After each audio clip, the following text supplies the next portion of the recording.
दोस्तों, आदि शंकराचार्य किसी परिचय के मोहताज नहीं। उन्होंने सनातन धर्म और मानव जीवन के लिए जो शिक्षाएं दी वह वर्णातीत हैं। जगत के मिथ्या स्वरूप होने का और केवल ब्रह्म के सत्य होने का जो ज्ञान आदि शंकराचार्य जी ने दिया वह प्रत्येक सत्य शोधक व्यक्ति के लिए अमृत समान है। दोस्तों, जीवन से जुड़े अनेक प्रश्नों का उत्तर आदि शंकराचार्य बहुत ही सरल ढंग से देते हैं। ऐसे ही कुछ प्रश्नों के उत्तर आज आपको इस वीडियो में मिलेंगे। पहला प्रश्न, गुलामी की जंजीरों में कौन जकड़ा है? उत्तर, जो इंद्रियों का दास है। दोस्तों, जो व्यक्ति स्वयं पर विजय प्राप्त नहीं कर सकता वह भला दुनिया से क्या जीतेगा। इसलिए इंद्रियों के वश में रहने वाला व्यक्ति को गुलाम ही समझा जाता है। दूसरा प्रश्न, मुक्ति किसे कहते हैं? सांसारिक पदार्थों के प्रति अनासक्ति ही मुक्ति है। यानी दोस्तों, जो भी चीज आप इस संसार में प्रयोग करते हैं उससे किसी प्रकार का भी मोह रखना बंधन है। यहाँ तक कि आपका यह शरीर, मन और रिश्ते भी बंधन हैं। घोर नरक क्या है? मानव शरीर ही घोर नरक है। दोस्तों, आत्मा तो अजर अमर अविनाशी है, लेकिन इस शरीर में आते ही वह बंधनों में बंध जाती है। शरीर के द्वारा ही किए गए कर्मों के कारण हमें बार बार जन्म लेना पड़ता है और दुखों को भोगना पड़ता है। इसलिए शंकराचार्य शरीर को सबसे बड़ा नरक कहते हैं। स्वर्ग का मार्ग कौन सा है? वासना का विनाश ही स्वर्ग का पथ है। स्वर्ग कैसे मिलता है? अहिंसा से। मनुष्य के शत्रु कौन हैं? मनुष्य की इंद्रियां।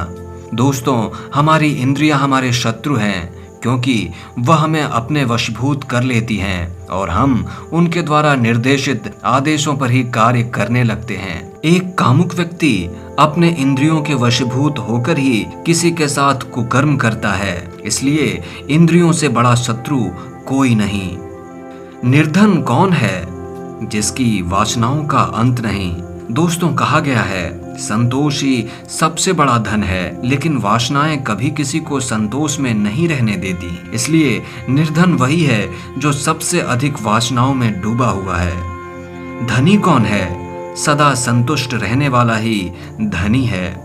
अमृत क्या है? वासना विहीन अवस्था ही अमृत की अवस्था है। बंधन क्या है? अहम भाव। दोस्तों, हमारा अहंकार, मैं का भाव ईश्वर मिलन से रोकता है। जब तक हमारा अहम खत्म नहीं हो जाता हम ईश्वर से एकाकार नहीं हो सकते। इसलिए अहम भाव बंधन है। अंधा कौन है? विषय लोलुप व्यक्ति अंधा है।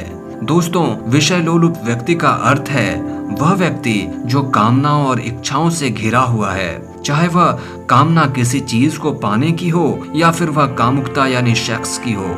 ऐसे लोग अंधे होते हैं। हलाहल विष क्या है? कामुकता ही सबसे बड़ा विष है। कौन सदा दुखी रहता है? सांसारिक पदार्थों के प्रति आसक्ति मोह रखने वाला ही दुखी रहता है। मनुष्य के लिए अज्ञेय या न समझ पाने योग्य कौन सी वस्तु है? नारी का हृदय और उसके कार्य न समझ पाने योग्य हैं। पशु कौन है? अज्ञानी व्यक्ति ही पशु समान है। किसके साथ समागम नहीं करना चाहिए? मूर्खों, दुष्टों, पापियों और संकीर्ण हृदय वालों के साथ। पतन का मूल कहाँ है? भिक्षा वृत्ति ही पतन का मूल कारण है। दोस्तों, यहाँ भिक्षा मांगने का अर्थ केवल भिक्षाटन कर अन्न प्राप्त करने से नहीं है। यहाँ इसका अर्थ है कि जो दूसरों पर आश्रित रहता है, जो व्यक्ति अपने कार्य खुद नहीं कर सकता, ऐसा व्यक्ति पतन की ओर ही बढ़ता है।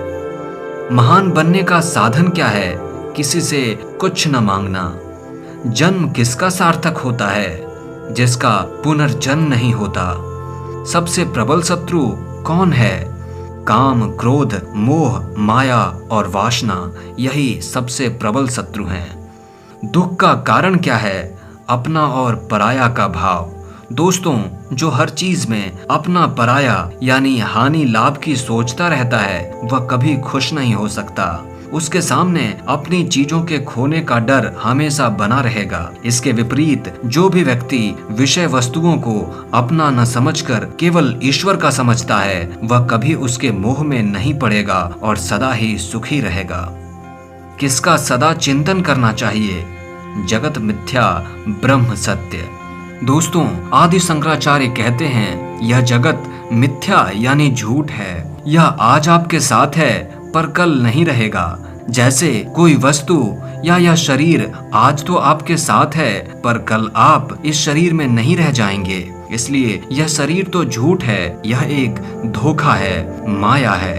वास्तव में तो केवल शरीर ही सत्य है, जो कभी हमसे दूर नहीं होते, कभी नहीं बदलते, जो सदा ही नित्य नवीन आनंद स्वरूप हैं। वास्तविक कर्म क्या है जिससे भगवान को प्रसन्न किया जा सके?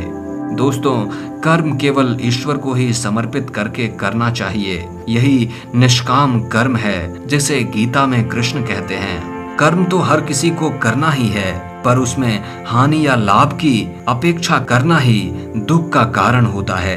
अतः हर कर्म ईश्वर को ही समर्पित करके किया जाना चाहिए। उम्मीद है दोस्तों, आपको इन बातों से अमूल्य ज्ञान मिला होगा। वीडियो को लाइक कर दें, कमेंट करें और इस ज्ञान को अपने दोस्तों और परिवार के साथ शेयर करना न भूलें। बहुत बहुत शुक्रिया, धन्यवाद।